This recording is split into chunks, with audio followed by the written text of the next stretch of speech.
Bonjour à tous.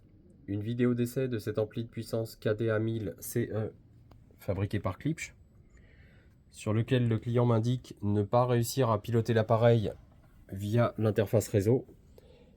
Et ce n'est pas le cas ici en atelier. Vous voyez que je suis raccordé en RJ45. J'ai préparé mon générateur sur les entrées 1 et 2. J'ai donc mis mes enceintes sur les sorties 1 et 2. Et dans mon navigateur, vous le voyez, l'appareil est connecté. Il s'agit d'une connexion non sécurisée, mais ça n'a aucune importance puisqu'on est en réseau interne. Et je vais vous montrer que l'appareil est parfaitement pilotable. Voilà pour le canal 1.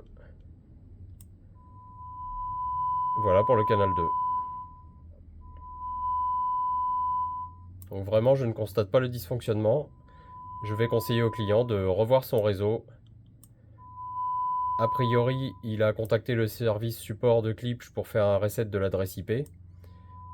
Je vous précise qu'il n'est pas nécessaire d'entrer une adresse IP ici dans la barre de recherche du navigateur. Il suffit de taper cela.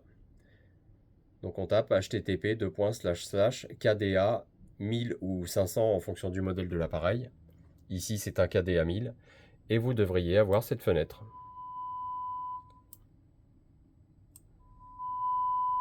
Voilà, donc je ne constate aucun dysfonctionnement. Cet appareil est parfaitement fonctionnel, pilotable via le réseau. Je vais le restituer et je vais attendre des informations complémentaires. Vous le voyez, le témoin est de couleur bleue. Et bien sûr, lorsqu'on augmente les niveaux, on a les témoins qui s'affichent en façade. Alors c'est assez désagréable parce que j'utilise uniquement un signal de test.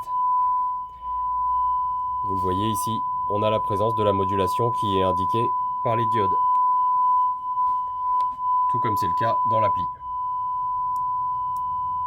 Enfin, on ne peut pas appeler ça une appli, hein, c'est une interface réseau simplement. Voilà, donc je restitue cet appareil. Ici en atelier, je ne constate aucun dysfonctionnement.